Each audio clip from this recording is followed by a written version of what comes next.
Hello friends, എല്ലാവർക്കും ഞങ്ങളുടെ പുതിയ വീഡിയോയിലേക്ക് സ്വാഗതം. ഇന്നൊരു വെറൈറ്റി ഇറച്ചിച്ചോറാണ് ഉണ്ടാക്കുന്നത്. അതിലേക്കുള്ള ചിക്കനും അരിയും കഴുകി വൃത്തിയാക്കി വെച്ചു. വളരെ പെട്ടെന്ന് തന്നെ ഉണ്ടാക്കാവുന്ന ഒരു വിഭവമാണിത്. മസാല തയ്യാറാക്കുന്നതിന് വേണ്ടി 3 ടീസ്പൂൺ അറബ് മസാല, 1 ടീസ്പൂൺ കുരുമുളക് പൊടി, 1/2 ടീസ്പൂൺ മഞ്ഞൾപ്പൊടി, ഇഞ്ചി വെളുത്തുള്ളി പേസ്റ്റ്, ആവശ്യത്തിന് ഉപ്പ്, ഇവയെല്ലാം പേസ്റ്റ് രൂപത്തിലാക്കി ചിക്കൻ ചേർത്ത് നന്നായി യോജിപ്പിച്ച ശേഷം മാറ്റി വയ്ക്കുക. ഇതിന് 4 ഗ്ലാസ് ജീരകശാല അരിയാണ് ഞാൻ എടുത്തിരിക്കുന്നത്. 1 ഗ്ലാസ് അരിക്ക് 1.25 ഗ്ലാസ് വെള്ളം എടുക്കണം. 2 സബോള നീളത്തിലരിയുക. 3 തക്കാളി വെള്ളം ചേർക്കാണ്ട് അടിച്ചെടുക്കുക. അടി കട്ടിയുള്ള പാത്രത്തിൽ ഓയിൽ ഒഴിച്ച് സവാള വഴറ്റിയെടുക്കുക. അതിലേക്ക് മാറ്റി വച്ചിരിക്കുന്ന ചിക്കനിട്ട് നന്നായി യോജിപ്പിച്ചെടുക്കുക.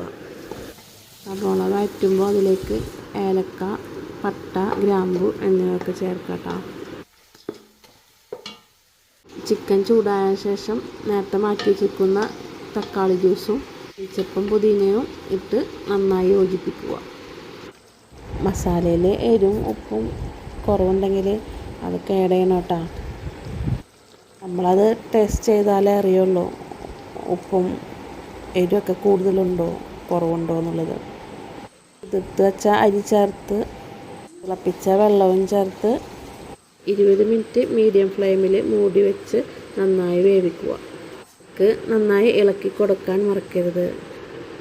ബിരിയാണി ഉണ്ടാക്കണ പോലെ കുറേ പണികളൊന്നും ഇതിലില്ല, വേഗം കഴിയുകയും ചെയ്യും. എല്ലാവർക്കും നന്നായി ഇഷ്ടമായി, നല്ല ടേസ്റ്റും ഉണ്ടായിരുന്നു. അറബിക് മസാല ചേർത്തത് കാരണം നല്ല ടേസ്റ്റായി. സ്പെഷ്യൽ അറബിക് ഇറച്ചിച്ചോറ് നിങ്ങളും ഉണ്ടാക്കി നോക്ക്. വീഡിയോ ചെയ്ത് വലിയ എക്സ്പീരിയൻസ് ഒന്നും ഇല്ലാത്തത് കൊണ്ട് ചില തെറ്റുകളൊക്കെ ഉണ്ടാവും, ക്ഷമിക്കുക എല്ലാവരും എന്ന് കരുതി എല്ലാവരും സപ്പോർട്ട് ചെയ്യാതിരിക്കരുത് കേട്ടോ. എല്ലാവരും ലൈക്ക് ചെയ്യണം, സബ്സ്ക്രൈബ് ചെയ്യണം.